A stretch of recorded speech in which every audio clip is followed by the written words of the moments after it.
Yeah, there's a folk story that all the tribes share, and they all have similarities. And the tribes even argue amongst themselves of who was the first one to discover this. But it's an oral story that has been passed down for hundreds of years because they've been working with Kambo for, I mean, in my training, it was like 800 years, 900, 100. We don't know because time is obsolete in those spaces. There's no recorded literature of things. Everything's just passed down orally. And so yeah, there's this tribe, and everyone starts getting sick and dying, and the pages, the healers, are trying everything and nothing was working. So the chief, his name is Kampum, as a last resort, sits with Aya and is begging, like, please, please tell me what to do to save my people. And she shows him this vision of this frog, of how to harvest, what to do. So the next day, they find the frog, they follow the precise directions, and that's precise. So those of you who don't know or are listening to this, Kambo is the excretion of the giant green monkey tree frog.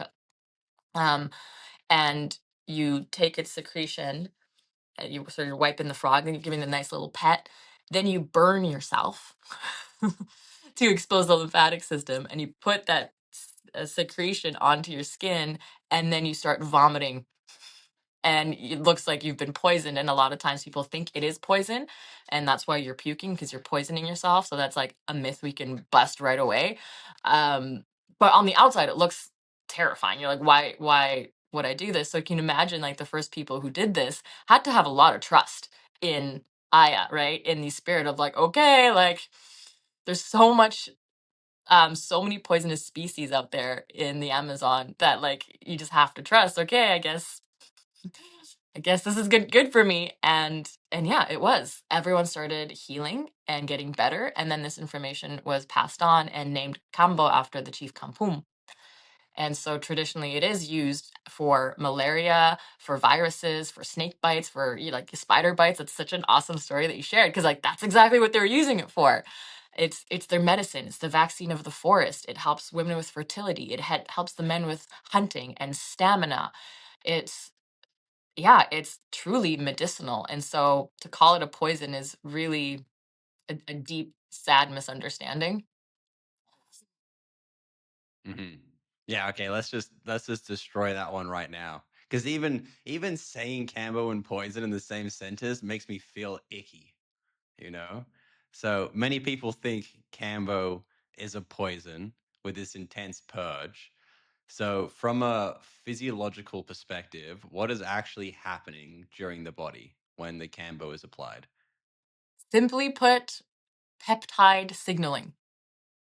So this secretion in Kambo, there's about 27, 30, people argue about the numbers all the time, different kind of peptides. And all a peptide is, it's a train or a chain of amino acids.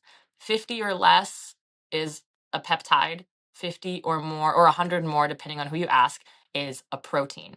And all a peptide is doing, it's kind of like pressing a button in our cellular biology, or maybe like a key. It's a key that's going into a lock, it's turning the lock, and then it's stimulating a function in the body. So these peptides so what you see, the reactions you see. So you see um, a flushing, a heat sensation. Sometimes the heart starts pounding really fast because what's happening, veins are opening up because Campbell's pressing one of those buttons. Hey, veins, open up. The heart starts pounding, the head flushes, you feel pounding in the head, woof, woof, woof, flushing. Then nausea comes and the blood pressure drops. All of this are peptides. Phylomedusin causes blood pressure to drop. Then we have gastric juice secretion. So the liver and the gallbladder are dumping bile into the stomach. And part of the detox is that bile being dumped into the stomach, because bile does carry mycotoxins, heavy metals, excess hormones like estrogen, and that's going into the stomach. So you're kind of getting this, like, oil change for your body. And because Campbell's telling your body to do that, it's like, hey, dump your bile. Hey, get sweaty, get hot. Hey, it starts to move, contract the bowels, because it's telling your body to, like, let that shit go. So you might have a bowel movement. There's some purgative ones where you have the urge to purge. And this is all happening because your Campbell's telling your body to do it versus like being poisoned where your body's like, oh shit, get this out, like alcohol poisoning, or if you've ever had like a parasite or a bacteria, all of a sudden you have the poops, and it's because the body's like, get this out. Where it's very different with Kambo. Kambo is instructing your body to do this, and you know, the the funny part here, like the cosmic joke here, is that the same peptides that are causing you to vomit have some really medicinal benefits. So, phylocerulin, for example, it's involved with pain. So we have like what's called a nociception in the body. So this is our ability to perceive threat like hot, cold, burning, fire. And sometimes people in chronic pain, their nociceptors are just like overreactive. So you take Cambo, and the peptide that causes you to puke actually helps reset your nociception. So now all of a sudden, this like pain you had was just hypervigilance, and the body is reset. And it's like, wow, I'm not in pain anymore because that was just phantom pain.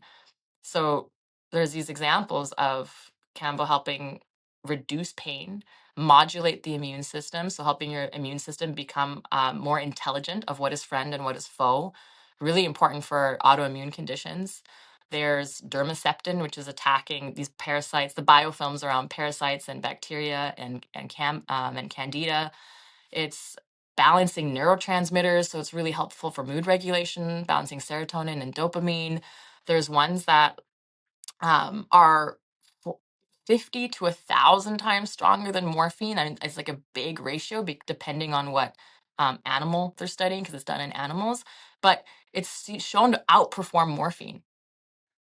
So we have these incredible medicinal properties that are also affecting us on a genetic level. They can influence how our genes are expressing. If we're, down regulating inflammations, or we have like cancer genes turned on, it can flip things on to help bring the body back to this like optimal baseline of function and well-being. So, yeah, it's kind of like we have to suffer a little bit for 20 minutes in that dysregulation, in that purge, to receive those like deeply medicinal properties. So in the end, it's like it's the farthest thing from poison. And people who often are like, "Why would I do that? Why would I take frog poison?" And then they're like drinking some wine, which is a carcinogen. Alcohol is a carcinogen, or like smoking their vape. It's like you kind of have to let's redefine poison here. Thanks so much for tuning in. I really hope you enjoyed the show. If you did enjoy the show, don't forget to like and subscribe below. It really helps a growing channel like this out. And click up here, it'll take you to a collection of the best this podcast has to offer.